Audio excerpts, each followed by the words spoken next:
It's here. You've been waiting for it all week. Locked On LSU's Caroline Fenton is here to talk about the game breakdown. We're going to look at both angles of it, both perspectives, and get ready for one of the greatest college football rivalries in college football. Hey, this is the Locked On Ole Miss Podcast.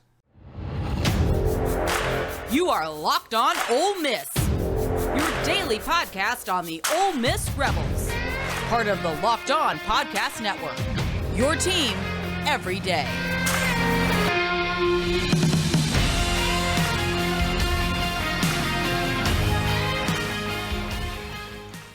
All right, welcome to the Locked On Ole Miss Podcast. I'm your host, Stephen Willis, at the Stephen Willis down below, and I do want to let you know that today's show is brought to you by Bet Online. As you can see below, the lines, they're all come courtesy of betonline.net. And I want to let you know that they have you covered this season with more props, odds, and lines than ever before. It's Bet Online where the game starts. Also, thank you for making the Locked On Ole Miss Podcast your first listen every day. We are free and available wherever you get your podcast, including YouTube. So do us a favor, subscribe to the YouTube channel, upvote the video itself, comment, participate in the conversation, and of course, hit the bell for notifications of new videos when it comes up.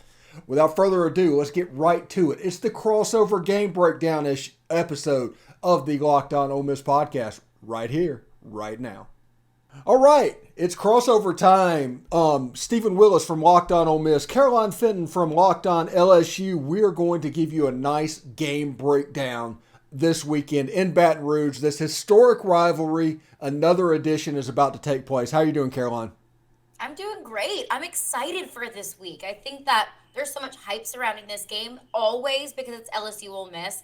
There's always going to be hype around that game. But if you look at the SEC West right now, it really could be anyone's game. Ole Miss is running the table. Could LSU throw a wrench in that this weekend? I think that's an interesting thing to break down. So a really exciting game to look forward to in Baton Rouge this weekend. Yeah, it should be a lot of fun. And if you can't get enough of Caroline Fenton, you can check our space replay, which will air tonight on the Locked On Ole Miss YouTube channel. Even LSU fans, check it out. We do a little bit of a deep dive into LSU's rushing attack. Now, Caroline, let's move into this week real quick. What are some headlines for LSU in this game? I think the biggest story right now is Jayden Daniels. And how can it not be? Because he's coming off of a massive performance against Florida. 350 passing yards, 3 passing touchdowns, over 100 rushing yards, 3 rushing touchdowns. Jayden Daniels looked like a superstar in the swamp this past weekend. And that's the breakthrough that LSU fans have really been looking for. Because there were some questions about Jayden Daniels. And there were a lot of LSU fans calling for there to be a switch at the starting quarterback position. Now, that's not something that I ever agreed with, but I understood a lot of LSU fans' concerns. Jayden Daniels threw for 80 yards against Auburn. And it's not like Auburn is any sort of, defensive juggernaut. So a lot of people have been wondering, was Jayden Daniels what was holding the offense back? That we have this deep core of receivers with Kayshon Boutte and Judkins and Jack Besh, all American wide receivers that just weren't being utilized. And I think a lot of people looked at Jayden Daniels, reluctancy to throw the football as being the reason why. So I think the biggest story is, after such a huge performance against Florida, it's, can Jayden Daniels do it again? The question is, was Florida's defense just that bad that Jayden Daniels was able to kind of take advantage of it and have a big day in the passing game? Or is it, this offense has finally clicked, that it took 7 weeks for this offense to learn itself, to learn each other, to gain some confidence, to build some chemistry, and something just clicked, and that's the LSU offense that we can see moving forward. We're going to get that answer this weekend against Ole Miss. I personally think that the truth lies somewhere in the middle, but that's the biggest story right now is Jayden Daniels, the offense as a whole. Is this Jayden Daniels? Are we going to see this from Kayshon Boutte moving forward? His best game of the season coming against Florida. Are we going to see this offense click like it did against Florida, or is it going to fall back into, some of its offensive woes that we've seen throughout the season, against Auburn, against Florida State, against Tennessee, so on and so forth? Yeah, you're talking about the Jayden Daniels stuff. The Ole Miss side is on the defensive side of the ball, but it's the run defense. After what happened with Auburn running for 300 yards, will LSU be able to replicate that? And, will Josh Williams and John Emery have a big day against this Ole Miss run defense? Now, Ole Miss was without Cedric Johnson last week, who was their best defensive player. Troy Brown was a little bit dinged up. A couple of their DBs, it's just that part of the year where they get a little bit difficult to deal with and injuries start to mount up and things like that. But it'll be interesting to see if Brian Kelly decides to, you know what, we're going to try to run the ball and see if they can stop it first, and then maybe take a little bit of the game plan out of Jayden Daniels' hand. I'm not expecting 350 yards against Ole Miss. Ole Miss in this defense that they run, not many people throw for that many yards against Ole Miss defense. Last year, Bryce Young threw for 170 yards and a touchdown and a pick against this pass defense. It's hard for quarterbacks, especially the first time they see it. So the way you attack it is essentially power running. So like John Emery, the big, strong running back, Josh Williams, I think they're going to try to do that. Now, Kentucky tried that, and Chris Rodriguez ended up 18 carries for 70 yards. Auburn tried that, and Tank Bigsby is still running for touchdowns on Ole Miss's defense.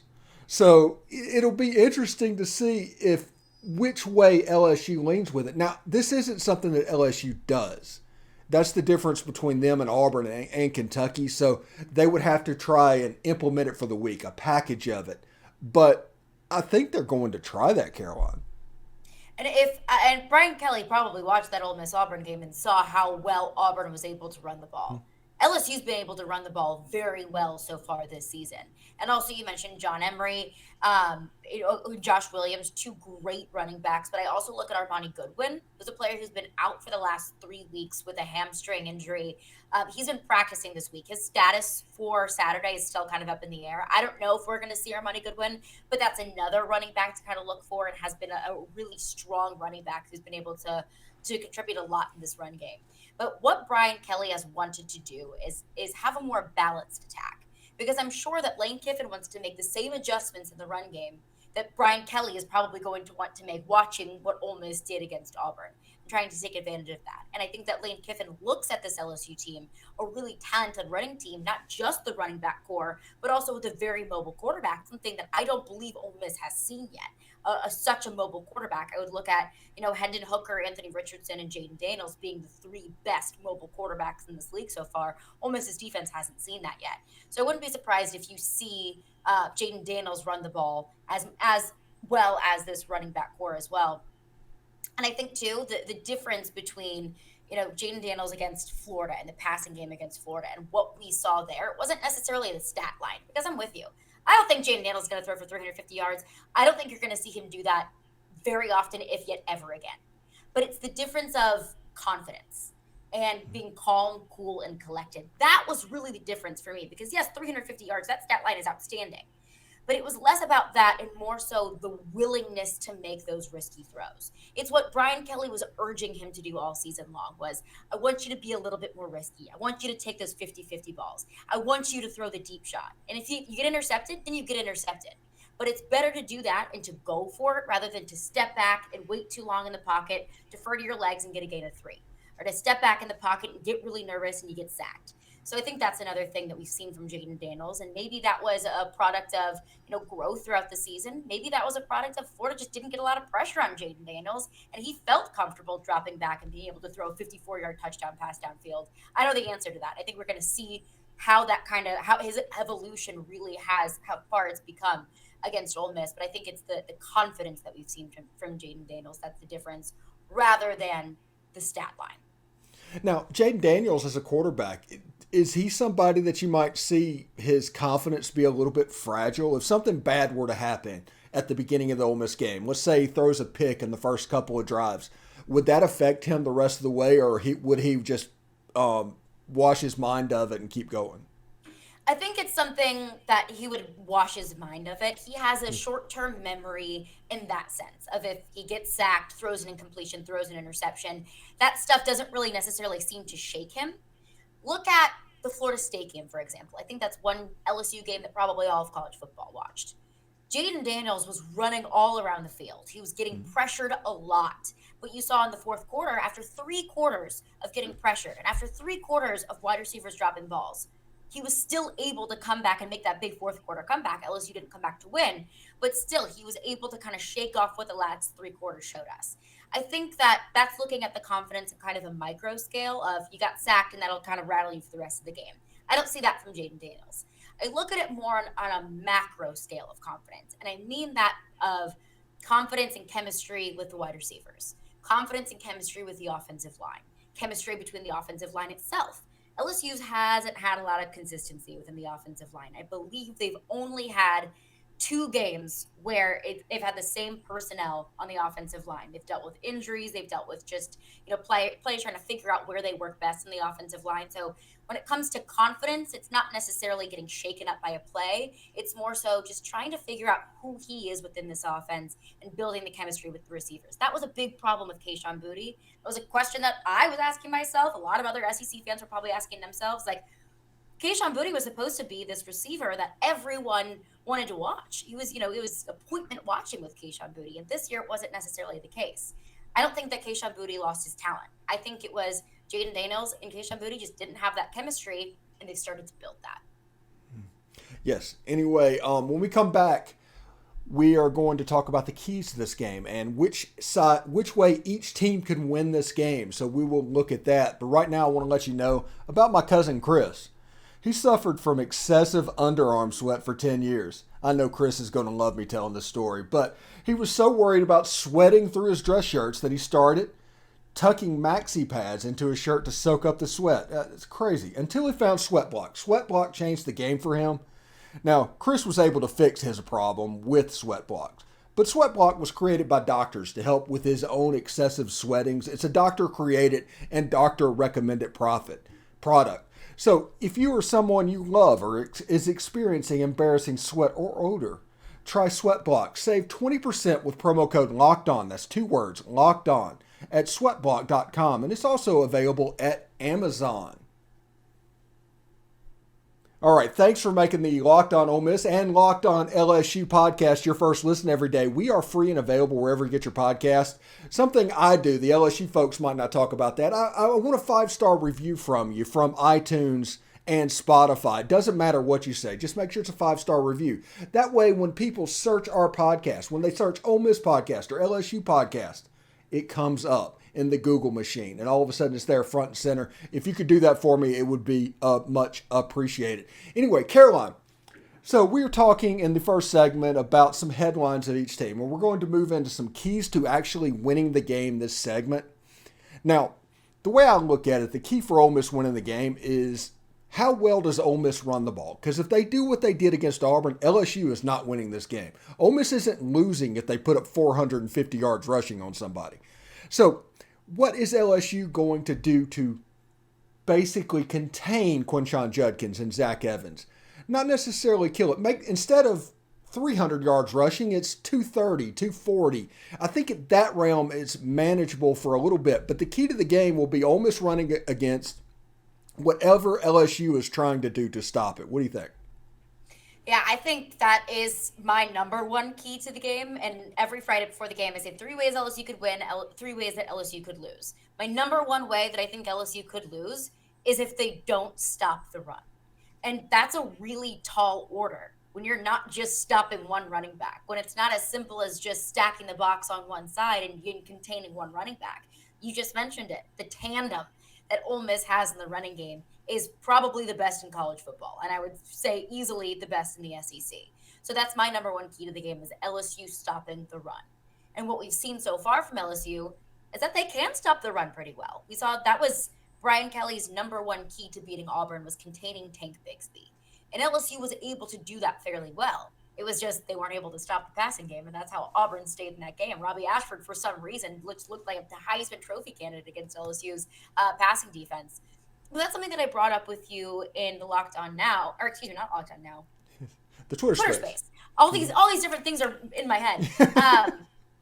You don't know which LSU you're going to get, and that's in all 3 phases. Defensively, one day they can be really good at stopping the run because LSU is really good up front. You got B.J. Ojolari, Ali Gay, Harold Perkins, these really big-bodied, tough defenders that can stuff the run probably better than anyone in the SEC.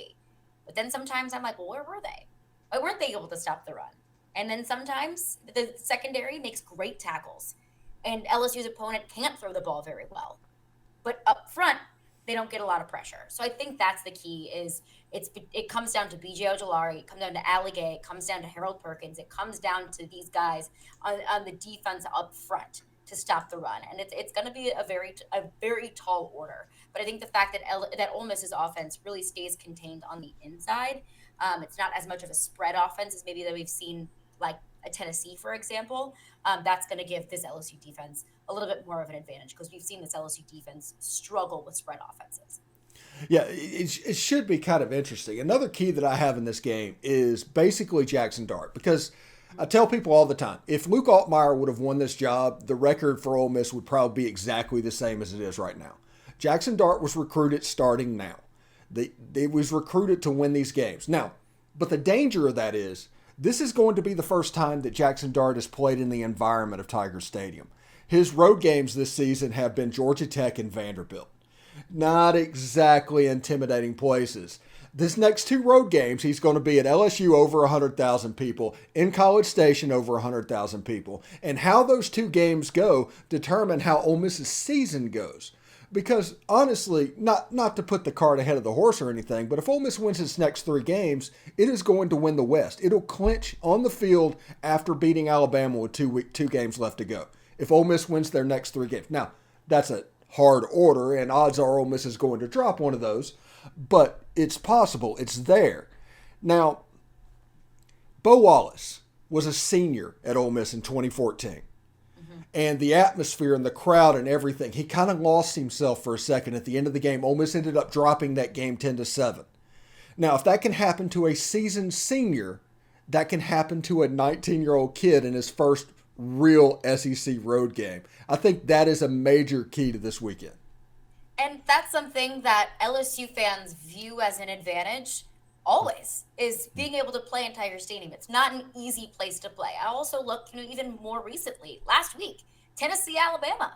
I mean, those are seasoned veterans, and those are players on Alabama's side that have played in Neyland before, that have played in very raucous, sold-out environments. And it looked like, at least in the first quarter, Bryce Young, an experienced quarterback, looked a little shaken up by that crowd. It's a very legitimate part of this game, especially when you're dealing with a quarterback in first year in the SEC. It was something that I brought up when LSU was on the road at Auburn, was this is Jayden Daniels' first true road game, because a game in New Orleans, that's not a road game. But this is his first true road game at night in Jordan-Hare. That's difficult. And this is his first true SEC road experience. So that's a legitimate factor in this game here. As an LSU fan, it's not something that I ever over-exaggerate going into a game, because I don't want to say that the environment is, gives us an overwhelming advantage just because I don't know what the preparation is going to look like. I'm sure Lane Kiffin has done plenty this week to make sure that with the crowd noise and the environment, that this team is going to get up and ready to play. But I think with Jaxson Dart being a first-year SEC quarterback, that I don't know how much of a mental aspect that's going to play for him. But I think that's another key for LSU, is forcing Jaxson Dart to do things that he's not comfortable with. I feel like, just from our conversations, some of the things that we've been dealing with Jayden Daniels might kind of resemble some of the things that Ole Miss fans have been looking at with Jaxson Dart. I don't view Jaxson Dart as being the most reliable passer in the world, especially with a Lane Kiffin offense that wants to throw the ball a lot, that wants to air the ball out. I don't know if Jaxson Dart has shown that he can do that. Can he do that physically? Yeah, I think he does have the tools to be able to do it. I'm just not sure if we've seen that very much from Jaxson Dart. I'm not sure how much confidence, in my opinion, I have seen Jaxson Dart have. So if LSU's defense can kind of put some pressure on Jaxson Dart and force him to make those tough throws that might be kind of 50-50 balls for him, that's going to be a key for LSU, is to put the ball in Jaxson Dart's hands.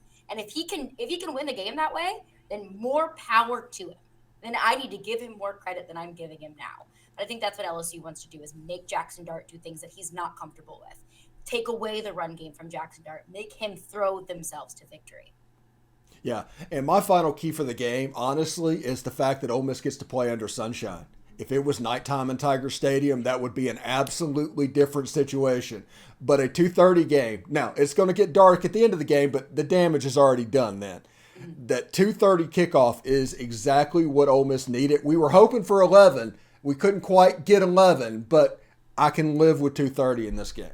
Who hopes for 11 a.m. games? They're just the worst. I don't know how much of this was a conversation when Tennessee came to town, and I live in Nashville. My whole entire family went to Tennessee. They were all saying, I'm so happy it's a day game because that works in Tennessee's favor. And I said, while I'm with you, that nighttime in Tiger Stadium, Saturday night in Death Valley, that's a lot more intimidating than 11 a.m. Playing in Tiger Stadium isn't an advantage for any opposing team. So while it's not probably the same feeling, Tiger Stadium after dark, it's not that 8:30 kickoff game that we saw in 2018, which was just absolutely ridiculous. I don't know how much I can put into that because there is no noise ordinance in Baton Rouge before sundown. But I look at one final key for LSU, and that's cleaning up special teams. I mean, I am so sick and tired of talking about special teams, and I always say if you talk about special teams, it's either because it's really good or really bad. And because of LSU, it's really, really bad. Muffed punts, dropped kickoffs, blocked extra point, blocked field goal in that first game against Florida State, gave up a 58-yard punt return to Tennessee, an illegal formation on a punt return against Florida, just like silly, dumb things that LSU special teams have been doing that have been handing opportunities to opponents. When they muff a punt against Florida, Florida turns that into 7 points. They drop a kickoff against Tennessee, Tennessee turns that into 7 points. LSU has made things so much more difficult for themselves by giving up free yardage or free points on special teams. So that's another key to victory for me is just to keep it clean on special teams. It's okay to fair catch. You got to tackle on a punt return. You got to get some pressure on a punt returner, but special teams has got to clear itself up. Yeah, absolutely. Anyway, let's talk a little bit about the line in this game. Right now, LSU's a 2-point favorite over number 7 Ole Miss. I understand it's in Tiger Stadium. I understand all the mystique that's going on. This feels like a weird line. LSU's a decent team. They played well against Mississippi State. Tennessee kind of got them a little bit. And I think a little bit people are, Florida has the most losses, I think, in the SEC besides Vanderbilt over the last 14 games. They're like 3-11 in the SEC. Is that true? Yes. And wow. I think that people, whenever Florida wins or Florida loses, or if you beat Florida, Florida gets the benefit of the doubt on that. So, like what happened when Florida beat Utah and all of a sudden they put them in the AP poll at like 12th. So stuff like that happens. So I think talking about Anthony Richardson winning the Heisman after that game. Yes, he's going to be a top 10 pick. All of this stuff. And I think it's just because of the logo on the side of the helmet. And I made the point about Auburn last week when Ole Miss plays Auburn. It's like, you play this team and realize you're playing a bottom third SEC team. Do not play the logo on the side of the helmet. Because if that happens, Auburn's going to be in the game. And Auburn was in the game. But this is a 2-point line. The over-under is at 66.5. Ole Miss this year has been an under machine until the last 2 weeks. And this is just an interesting line to me. You mentioned Ole Miss being an under team. So has LSU. I would hammer the under on this one because I think it has the potential to be a very high scoring game. But also I look at both of these defenses and I'm looking at both of these quarterbacks that have their fair share of things that they're trying to figure out. And I don't know how they can necessarily overcome that. But I'm with you. The spread has been very interesting. And Vegas, I always say Vegas knows something that we don't.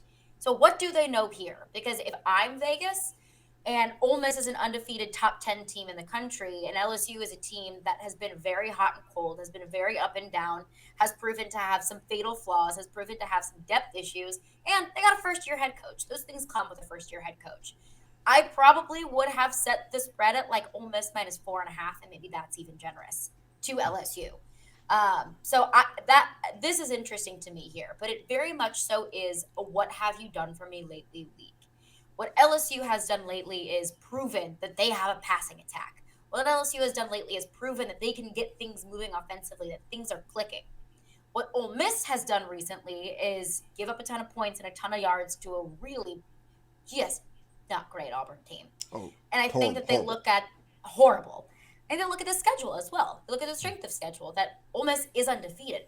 But how quality are those wins? You're looking at the Kentucky win that probably looks a whole lot better after Kentucky was able to get a win against Ole Miss. You look at wins against, Vanderbilt, wins against Georgia Tech, and against some Tulsa, close win against Tulsa earlier in the year. So I don't know if that's what they're looking at, that LSU has been battle tested maybe a little bit more, has played higher quality of opponents. But I'm with you. I wouldn't have picked LSU to be favored in this game, just given the consistency that Ole Miss has shown with their coaching staff and the inconsistencies that LSU has shown trying to figure out who they really are in 2022. All right, head on over to betonline.net or use your mobile device to learn more. It's BetOnline, where the game starts.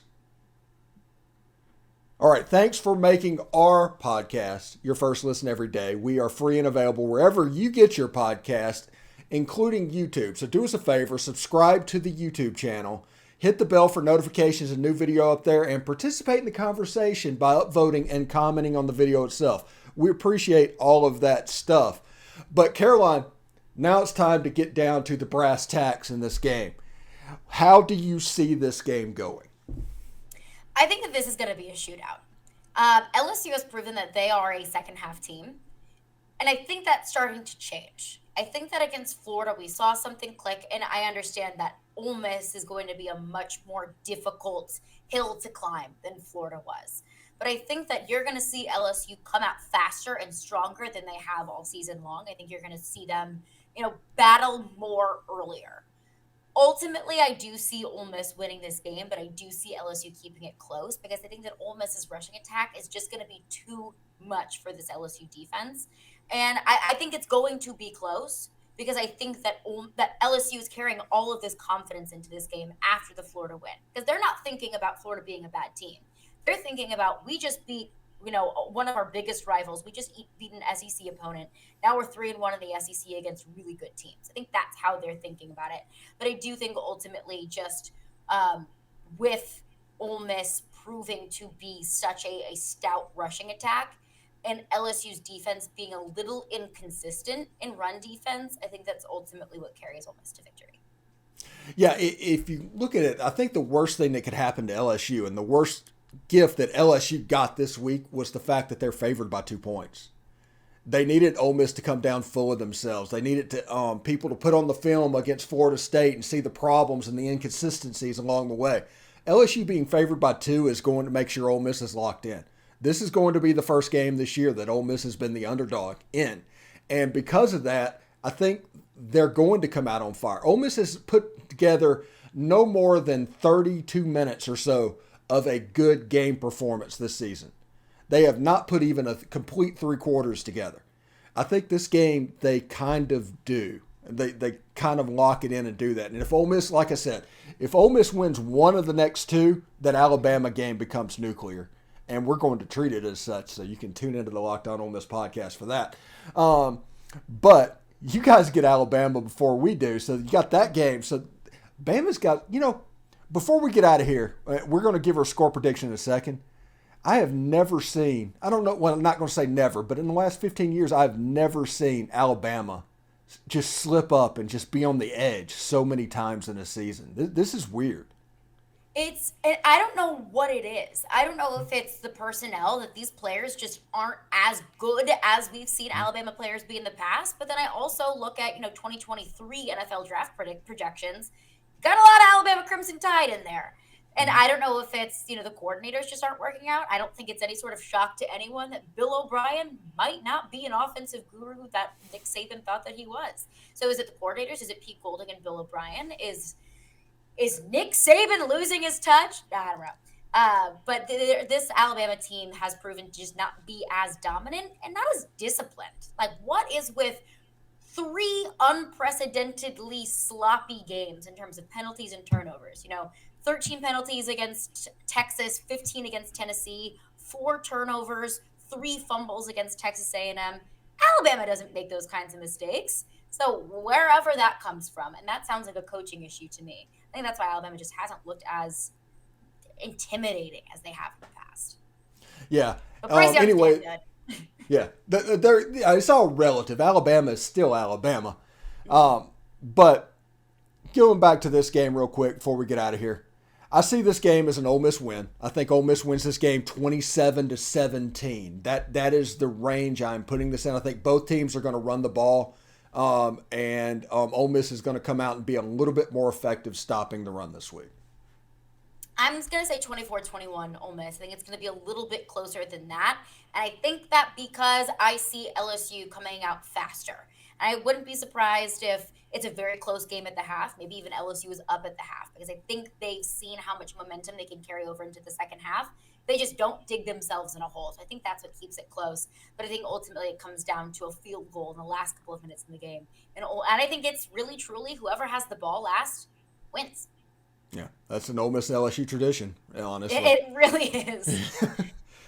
So anyway, get more on the SEC by making Locked On SEC your second listen. Everyday host Chris Gordy and his local experts like us of Locked On take you across the SEC in 30 minutes. Make Locked On SEC your second listen.